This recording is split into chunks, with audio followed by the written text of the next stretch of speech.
Buenas tardes, mi nombre es Anabel Rivero Vite, de cuarto A. De actividades morfológicas les vengo a hablar de absorción, vías de administración, distribución, cinética y depuración de los fármacos. ¿Qué es un fármaco? Un fármaco es una sustancia que produce alteraciones en el organismo, el cual en dosis específicas produce un efecto terapéutico que nos ayuda a reducir los efectos sobre el organismo, aliviando una patología o enfermedad. Existen diferentes tipos de fármacos y diferentes criterios para clasificarlos. Sin embargo, hacerlo según su uso es la forma más sencilla de distinguirlos.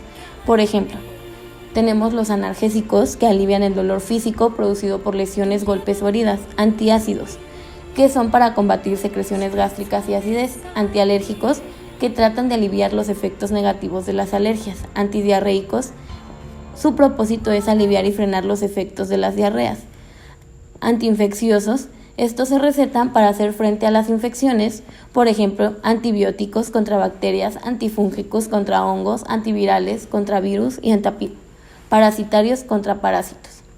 En los fármacos, el efecto depende directamente de la concentración alcanzada mediante unos parámetros que nos conviene definir.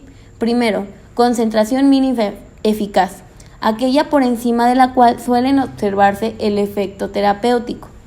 Concentración mínima tóxica, aquella por encima de la cual suelen observarse efectos tóxicos. El cociente entre la concentración mínima tóxica y la concentración mínima eficaz definen el índice terapéutico del fármaco. Cuanto mayor sea este índice, más fácil será conseguir efectos terapéuticos sin producir efectos tóxicos. Periodo de latencia. Es el tiempo que transcurre desde la administración hasta el comienzo del efecto farmacológico, es decir, hasta que la concentración plasmática alcanza la concentración máxima eficaz, como se comenta más adelante. Intensidad del efecto. Para muchos fármacos guarda relación con la concentración máxima que se alcance, pero la concentración en los tejidos puede variar en función a la unión a las proteínas del plasma, el flujo sanguíneo, la afinidad del fármaco con cierto tejido. Además, hay fármacos cuya respuesta es tipo todo o nada, y otros en los que el haber alcanzado el efecto máximo aumentó las concentraciones plasmáticas, pero no aumenta la intensidad del efecto, sino la duración. Administración.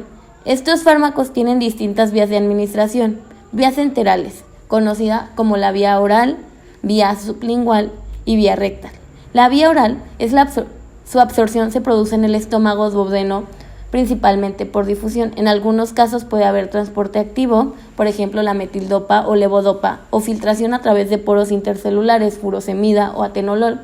La vía oral es cómoda, barata y unipersonal, adecuada para un tratamiento crónico, requiere voluntad, capacidad de deglución y no utilizarse cuando el fármaco irrite la mucosa o el paciente se encuentre inconsciente, se haya sometido a una intervención quirúrgica o presente vómitos que contraindiquen esta vía.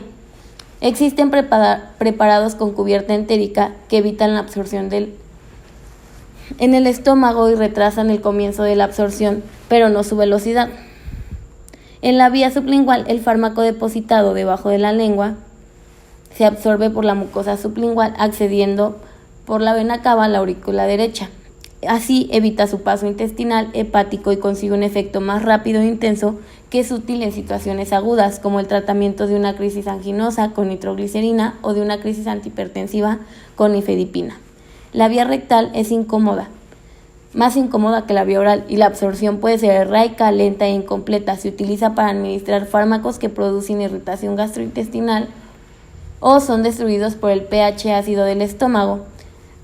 Se considera que pueden llegar a tener un olor o sabor desagradables para la vía oral y pueden evitar principalmente el primer paso hepático. Tenemos vías parenterales, que es la vía intravenosa, intramuscular, inhalatoria, entre otras. Estas son de elección en situaciones agudas. Sus ventajas son la rapidez de acción, la precisión de las concentraciones plasmáticas que se alcanzan, al no depender de procesos de absorción ni de factores que puedan alterarlos. Otras vías tenemos la vía epidural, intratecal e intraventricular, o conjuntival, uretral, vesical, vaginal.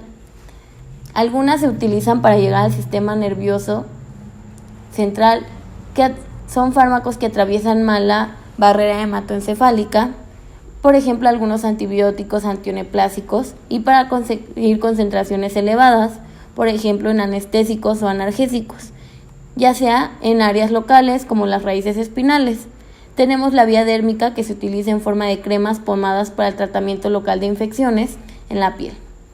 Absorción. El proceso de absorción comprende los procesos de liberación del fármaco de su forma farmacéutica, su disolución, la entrada del fármaco en el organismo desde un lugar de administración, los mecanismos de transporte y la eliminación presistémica, así como las características de cada vía de administración, la velocidad y la cantidad con el que el fármaco accede a la circulación sistémica y los factores que pueden alterarla.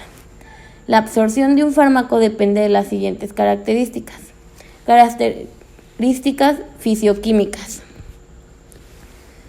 Comprenden el peso molecular, que condiciona el tamaño de la molécula, la liposolubilidad, su carácter ácido alcalino, junto con su pK condicionan el grado de ionización, y de estos factores depende el mecanismo por el cual se produce absorción.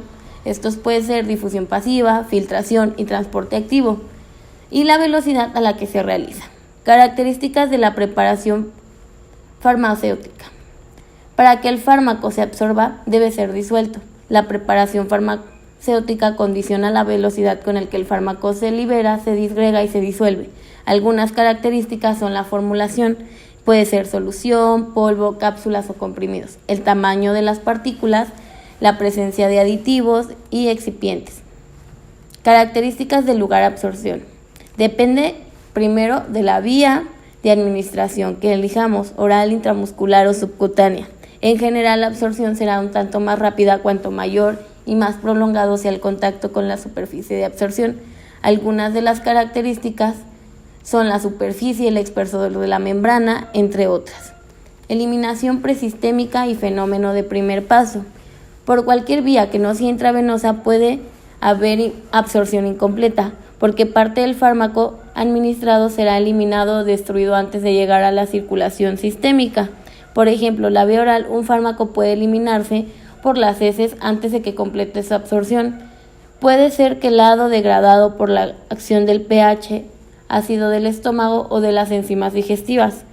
También puede ser metabolizado por las bacterias de la luz intestinal, y una vez absorbido puede metabolizarse en el epitelio intestinal del hígado, conocido como primer paso hepático, o en los pulmones antes de llegar a circulación sistémica. Se entiende por primer paso hepático la metabolización del fármaco absorbido en el tracto gastrointestinal, que llega al hígado a través de la vena porta, que se metaboliza en él antes de llegar a la circulación sistémica. La fracción de extracción hepática es la fracción del fármaco que hay en el cuerpo que se metaboliza en un solo paso. Existen diferentes fármacos con una fracción de absorción menor a 0.5 de primer paso hepático, por ejemplo, la citarabina, diltiazem, doxepina, encainida, entre otros. Distribución. La distribución de los fármacos permite su acceso a los órganos en los que se debe actuar y en los órganos en los que se debe eliminar, y condiciona las concentraciones que alcanzan un tejido.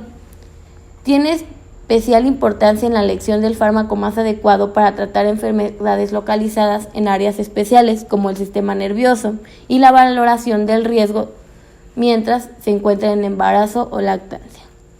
Primero, transporte de sangre y unión a proteínas plasmáticas. La unión de un fármaco son transportadoras en la sangre disueltas en plasma, fijadas en las proteínas plasmáticas o unidas en las células sanguíneas. La unión de los fármacos a las proteínas del plasma es variable, haciendo que el porcentaje del fármaco libre que pasa por los tejidos fluctúe desde el 100% del atenolol al 0,1% del flurbiprofeno. La fijación a la albúmina es más frecuente e importante. El fármaco disuelto en la sangre pasa por los capilares a los tejidos a favor del gradiente de concentración. Este paso depende de las características del fármaco, tamaño de la molécula, liposolubilidad y grado de ionización de su unión a proteínas plasmáticas, y del flujo sanguíneo del órgano. Un fármaco muy liposoluble accederá muy fácilmente a los órganos muy irrigados, como el cerebro, corazón, hígado, riñones, más despacio al músculo y con mayor lentitud a la grasa y otros tejidos pocos irrigados, como las válvulas cardíacas. Incluso puede haber diferencia dentro de un órgano, por ejemplo, entre la corteza y las médulas renales o el hueso cortical y esponjoso. Un fármaco menos liposoluble llegará bien a los tejidos cuyos capilares son ricos en hendiduras intercelulares, como es el caso de los sinusoides hepáticos, cuyas abundantes fenestraciones y hendiduras intercelulares permiten el paso de sustancias con elevado peso molecular, pero tendrá dificultad para acceder a los tejidos que carecen de ella, como el sistema nervioso. La farmacocinética, que a veces se define como los efectos del organismo sobre el fármaco, se refiere al movimiento de los medicamentos hacia el interior a través del organismo y hacia el exterior de este, es decir, el curso temporal de su absorción, disponibilidad, distribución, metabolismo y excreción. La farmacodinámica, descrita con los efectos del fármaco sobre el organismo, estudia la unión a receptores, los efectos posterorreceptor y las interacciones químicas. La farmacocinética de un fármaco determina la aparición, duración e intensidad de sus efectos. El comportamiento farmacocinético de la mayoría de los fármacos puede expresarse mediante ecuaciones que relacionan estos procesos. La farmacocinética de un fármaco depende de sus propiedades químicas y de factores relacionados con pacientes. Algunos de estos últimos, función renal, dotación, genética, sexo y edad, pueden utilizarse para predecir los parámetros farmacocinéticos en ciertas poblaciones, por ejemplo, la semivida de algunos fármacos, en especial la de aquellos que son sometidos a metabolismo y excreción, pueden ser notablemente larga en los adultos mayores. Depuración. La concentración activa del fármaco en el organismo humano disminuye como consecuencia de dos mecanismos, la metabolización y la excreción. Los fármacos liposolubles, aunque se filtren por el riñón, se reabsorben y deben metabolizarse principalmente en el hígado a metabolitos más polares. Estos metabolitos, junto con los fármacos hidrosolubles, se excretan principalmente por el riñón y la bilis. La mayoría de los fármacos se eliminan en mayor o menor porción por ambos mecanismos. La eliminación de un fármaco condiciona el tiempo que tarda en alcanzar y desaparecer su efecto cuando se administran dosis múltiples y por lo tanto el número de tomas diarias debe administrarse para evitar efectos tóxicos. Las diferencias en la eliminación son causa principal de la variabilidad individual en la respuesta de un fármaco y condicionan a la necesidad de ajustar las dosis de mantenimiento cuando haya factores que alteren. Excreción renal es de las vías más importantes de la excreción de los fármacos, siendo particularmente relevante cuando se eliminan de forma exclusiva o preferente por esta vía. Otras vías de excreción.